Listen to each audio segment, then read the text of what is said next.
Hello everyone, प्यारे बच्चों। जैसा कि आप पहले वीडियो में देख चुके थे, सॉइल हमारा जो करंट चैप्टर चल रहा है उसी से रिलेटेड यहाँ पर भी हम लोग बातचीत करने वाले हैं। तो हम लोगों ने पहले बात कर ली थी सॉइल फॉर्मेशन की। अब हम लोग बात करेंगे सॉइल प्रोफाइल की। ठीक है, सॉइल प्रोफाइल से पहले थोड़ा सा देख लेते हैं। यहाँ पर कुछ बातें बताई गई हैं, जैसे येलो बॉक्सेस में जो लिखे हुए हैं, big pieces of parents rock crack and break down due to action of natural forces like sun rain wind variation in day and night temperature, this is called weathering. तो यहाँ पर आपको ये बताया गया है कि जो बड़े पार्ट्स हैं रॉक के यानी चट्टानों के, वो क्रैक हो जाते हैं, ब्रेक डाउन हो जाते हैं ड्यू टू एक्शन, यानी किसके रीजन से? Natural forces. वहाँ पे नेचुरल फोर्सेस हैं लाइक सन रेन विंड, इनका वेरिएशन इन डेज, यानी जो दिन रात का जो वेरिएशंस है, टेम्परेचर्स है, वो इसके लिए इन्वॉल्व होता है। ठीक है, तो इस बात को हमें ध्यान रखना है। नेक्स्ट बात बताई गई है, weathering breaks down big rock pieces into smaller pieces. The process continues for thousands of years। यानी जो वेदरिंग का प्रोसेस है, ये डाउन बिग रॉक यानी बिग रॉक को छोटे छोटे पीसेस में कन्वर्ट होने के लिए, स्मॉल पीसेस में कन्वर्ट होने के लिए काफी समय लगता है, लगभग थाउजेंड्स ऑफ ईयर। नेक्स्ट है, large rock pieces break into fine soil particles that form the upper layer, dead remains of plant and animals from humus, the fertile part of soil, minerals present in the soil from the inorganic matter. It is taken by plants for its healthy growth। और जो large rock pieces हैं, जब वो break down होते हैं fine small soil में, soil particles में, that from the upper layer, यानी उसकी जो ऊपरी सतह है वहां से वो हमें प्राप्त हो रहे हैं। ठीक है, क्या प्राप्त होते हैं? Dead remains of plant and minerals, यानी जो पौधे या एनिमल्स सड़ घुल जाते हैं, वो किस में कन्वर्ट हो जाते हैं? वो ह्यूमस में कन्वर्ट हो जाते हैं। The fertile part of soil, जो क्या है? जो कि मिट्टी का एक उपजाऊ भाग है। Minerals present in the soil from the inorganic matter, और जो मिनरल्स है यानी जो खनिज तत्व है, वो प्रेजेंट होता है मिट्टी में इनऑर्गेनिक मैटर के रूप में। ठीक है, यानी अकार्बनिक रूप में। ठीक है, it is taken by the plant for its healthy growth, और इसको कौन ग्रहण करता है? इसको अडाप्ट करते हैं आपके प्लांट, और वो उनकी ग्रोथ के लिए इंपॉर्टेंट होते हैं। देखिए यहाँ पे फिगर भी बना हुआ है, जहाँ पे सन जो ब्रेक डाउन कर रहा है, जो वेरिएशन बताया गया है डे एंड नाइट का, जिसका टेम्परेचर का इफेक्ट है, एयर है, वाटर है, उससे देखिए बड़े रॉक्स में, जो बेड रॉक्स है, उसमें क्रैक्स हो जाते हैं। फिर वो बेड रॉक दूसरी जगह देखते हैं आप दूसरे फिगर में, वो थोड़े थोड़े स्मॉल पीसेस में कन्वर्ट हो गया। फिर नेक्स्ट वाले में आप देख सकते हैं उसमें ह्यूमस भी मिल गया है, और ऊपर जो पार्टिकल्स है वो स्मॉल पार्टिकल्स हो गए हैं ना। तो ये स्टेज इन सॉइल फॉर्मेशन, तो ये सॉइल फॉर्मेशन का स्टेज था। अब आगे हम लोग देखेंगे एजेंट्स ऑफ ग्रेडिएशन। ठीक है, तो जो एजेंट्स है ग्रेडिएशन के, यानी जो हमारे अभिकर्ता हैं, उनका जो क्रमवार ब्यौरा है, यहाँ पर ये हम जानेंगे कैसे क्या प्रोसेस अप्लाई किया जाता है। Any natural force which is capable of transporting the weather drop material is called an agent of gradation. ठीक है, तो ऐसे मटेरियल जो क्या करते हैं, जो वेदरिंग में हेल्पफुल होते हैं, वो आपके एजेंट्स ऑफ ग्रेडिएशन कहलाते हैं। जैसे रनिंग वाटर, यानी जो उनको बहा कर ले जा रहे हैं कहाँ, जैसे रनिंग वाटर क्या है? बरसता हुआ बहता हुआ पानी क्या है? वो सॉइल की जो ऊपरी सतह है उसको बहा कर एक स्थान से दूसरे स्थान तक ले जा रहा है। या ग्राउंड वाटर हो गया, ग्लेशियर्स हो गए, विंड हो गई, सी हो गए, वेव्स हो गए, are the chief agent of gradation. तो ये सब चीफ एजेंट्स है, सस्ते एजेंट्स हैं किसके? आपके सॉइल फॉर्मेशन होने के बाद उसको एक स्थान से दूसरे स्थान तक ट्रेवल कराते हैं। ठीक है, these perform the work of erosion. Erosion, तो ये कैसा वर्क करते हैं? ये एक तरह का कटाव का वर्क करते हैं, यानी मिट्टी को एक स्थान से काट कर ले जा रहे हैं, दूसरे स्थान तक पहुंचा दे रहे हैं। तो transportation and deposition of rock materials, they build different soil type and land forms। तो ये क्या करते हैं, ये ट्रांसपोर्टेशन का काम करते हैं और सॉइल की जो पोजीशन है उसको चेंज कर दे रहे हैं रॉक को, ठीक है। और ये एक तरह से निर्माण कर रहे हैं डिफरेंट सॉइल टाइप्स का हमारे लैंड पर, ठीक है। तो हम लोग एक बार देख लेते हैं प्यारे बच्चों ह्यूमस के बारे में। ह्यूमस के बारे में आपको मैंने पहले भी बताया था, देखिए येलो बॉक्स में भी लिखा हुआ है, the dead plant and animal parts keep decaying and turn into dark lumps. यानी जो डेड प्लांट्स हैं और जो एनिमल्स के पार्ट हैं जो डेड कर जाते हैं और फिर वो एक डार्क लम्स में, यानी ढेर सारे जो है जब वो सड़ घुल जाते हैं तो हमें ढेर सारी मात्रा में प्राप्त हो जाते हैं, ठीक है। तो वही आपके क्या है, डेड डिकेइंग पार्ट्स हैं किसके, प्लांट के, एनिमल्स के। This dark decade matter is called humus, और इसी डार्क डिकेड मैटर को हम क्या कहते हैं, ह्यूमस कहते हैं, ठीक है। तो इसका जो कलर होता है वो लगभग ब्राउन या ब्लैक कलर में रहता है। It is form by the action of microbes, और ये किसके रीजन से हो पाता है, माइक्रोबीज यानी जो सूक्ष्म जीव हैं like bacteria and fungi on this dead organism. और जो ये बैक्टीरिया और फंजाई है ये इसके लिए अपना रोल प्ले करते हैं। Humus also contains feces of earthworm and other animals.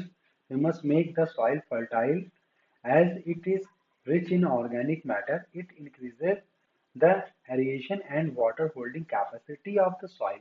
तो यहाँ पर जो अर्थवार्म है उसके बारे में बताया गया कि अर्थवार्म अपना जो फेसेस रिमूव करता है उसमें वो जो सॉइल की फर्टिलिटी रेट है वो इंक्रीज हो जाता है, ठीक है उससे। तो जिससे वाटर की जिससे जो सॉइल है उसकी वाटर होल्डिंग कैपेसिटी भी बढ़ जाती है और उसमें एरिएशन भी होता है, यानी उसमें हवादार भी रहता है, ठीक है। नेक्स्ट है सॉइल प्रोफाइल। तो सॉइल प्रोफाइल को हम लोग देखते हैं। If you keep digging the soil you may find small rocks then bigger rocks in the pit you big।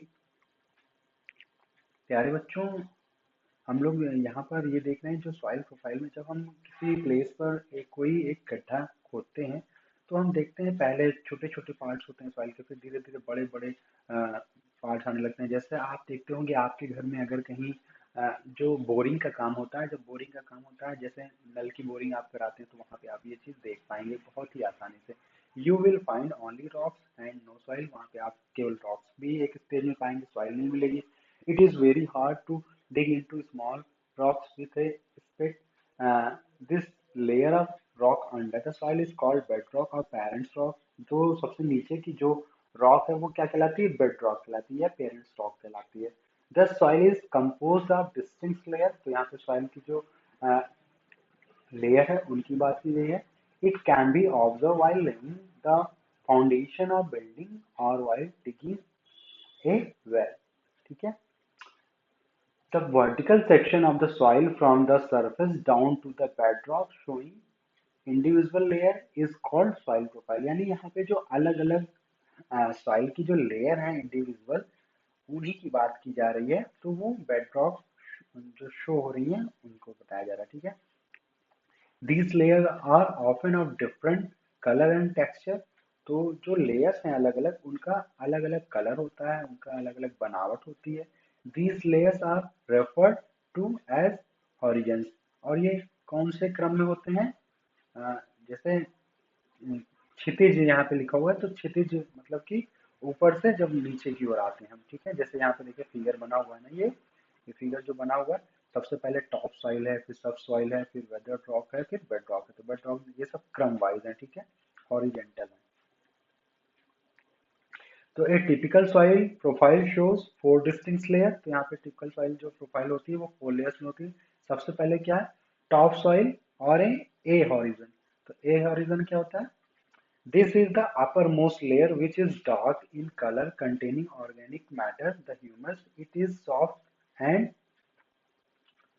porous consisting of the fine particles of soil। तो ये जो upper layer है ये बहुत ही डार्क कलर की होती है, ये ऑर्गेनिक और इसमें ऑर्गेनिक मैटर भी कंटेन होते हैं। ऑर्गेनिक यानी कार्बनिक पदार्थ। द ह्यूमस यानी ह्यूमस भी इसी में प्रेजेंट है। ह्यूमस क्या है, आपका जो प्लांट और एनिमल है जो वो डेथ कर जाते हैं तो उनकी बात की जा रही है, ठीक है। इट इज सॉफ्ट, ये बहुत ही सॉफ्ट होता है। और पोरुअस यानी ये इसमें जो है हवादार होता है, यानी इसमें छेद होते हैं छोटे छोटे, यानी इनके जो पार्टिकल्स होते हैं वो भुरभुरे टाइप के होते हैं, ठीक है। तो ये कंसिस्ट करते हैं fine particle of soil. Humus makes the soil fertile. Humus क्या करता है, सॉइल की फर्टाइल बढ़ाता है, यानी उसको उपजाऊ बनाता है। मिनरल्स लाइक फास्फोरस, इसमें कौन कौन से मिनरल्स हैं, मिनरल्स यानी खनिज की बात की जा रही है, phosphorus, potassium, magnesium and calcium. Magnesium, calcium, phosphorus, potassium, ये आपको इंपॉर्टेंट है, ये ध्यान रखना है कि ये इसमें पाए जा रहे हैं टॉप सॉइल में, ठीक है। Are found in this layer. These minerals are very useful nutrients for healthy growth. ये मिनरल्स जो है बहुत ही यूजफुल होते हैं न्यूट्रिएंट्स किस लिए, हेल्दी ग्रोथ के लिए, किसके, प्लांट के। और plant root of small plant are during in this layer, जो रूट्स होती हैं पौधों की, ठीक है, स्मॉल प्लांट की, वो इनमें छेद बनाकर चली जाती हैं। This layer also provides shelter, और ये लेयर उनको शेल्टर यानी आश्रय प्रदान करती है टू ऑर्गेनिज्म लाइक, कुछ जीवों को, जैसे वर्म्स, बीटल एंड मोल्स को, ठीक है। वर्म्स मतलब होता है जो कीड़े होते हैं उनको, बीटल्स यानी जो झींगुर होते हैं उनको, और मोल्स, मोल्स आपने देखा ही था, मोल्स किसको बोलते थे आप, को आप जानते हैं, आप बताएंगे अपने आप ही।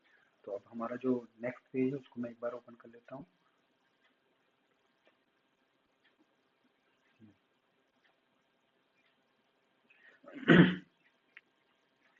हाँ बच्चों, ये रहा पेज हमारा, नेक्स्ट पेज, इसको एक बार हम लोग देख लेते हैं। सब सॉइल और B horizon below the top soil, यानी टॉप सॉइल के नीचे ही ये वाली सॉइल पाई जाती है, which contains weather drop minerals, जो कंटेन करती है वेदर ड्रॉप को, और इसमें मिनरल्स पाए जाते हैं, ठीक है।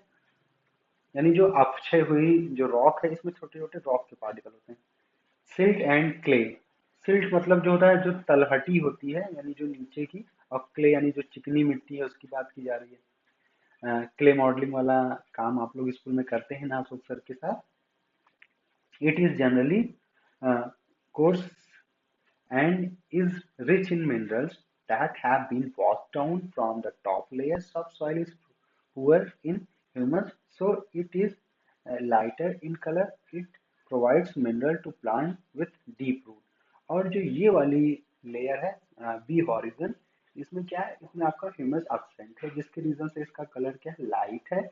और सब सॉइल इज पुअर, ये पुअर होती है किस लिए, ह्यूमस नहीं प्रेजेंट है, ये लाइटर होती है कलर में, और ये प्रोवाइड करती है minerals to plant with deep root, यानी जिन प्लांट्स की रूट जो है डीप में जाती है वो यहाँ पर पाते हैं, ठीक है। क्या पाते हैं, मिनरल्स पाते हैं। फिर अगला है वेदर ड्रॉप और C horizon. Below the subsoil is the zone of infertile, partly weather drop.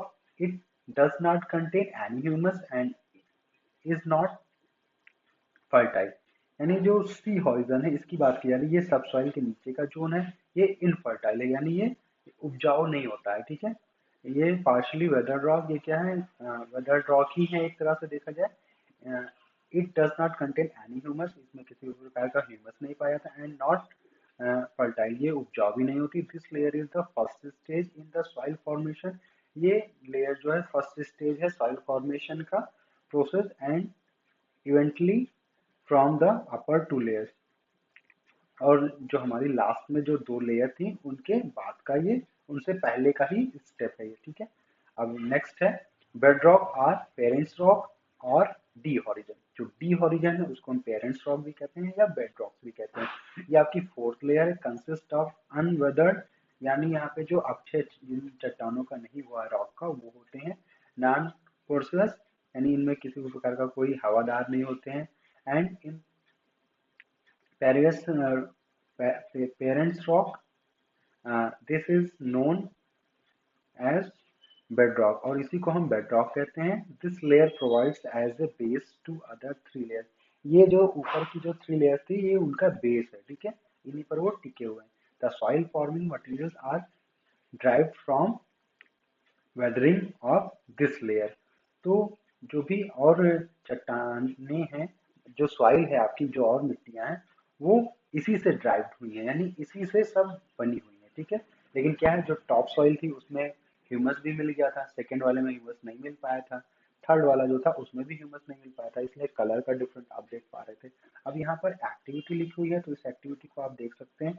यहाँ पे हमने एक वाटर में जो है कोई सॉइल ले ली और उसमें डाल दी, तो देखेंगे आप अलग अलग जो ग्रेवल्स हैं, जो कंकड़ हैं, सैंड है, क्ले है, वाटर है, ह्यूमस है, ये सब कैसे आपको दिखाई पड़ेंगे। ठीक है, तो इसको एक बार आप पढ़ लेंगे और बाकी का हम लोग अब नेक्स्ट वीडियो में कंसिडर करेंगे। अभी के लिए हम लोग इतनी ही बात रखेंगे। Thank you for watching. और प्यारे बच्चों, पूरा वीडियो देखने के बाद आप सभी हमारे चैनल को लाइक और सब्सक्राइब भी जरूर करेंगे।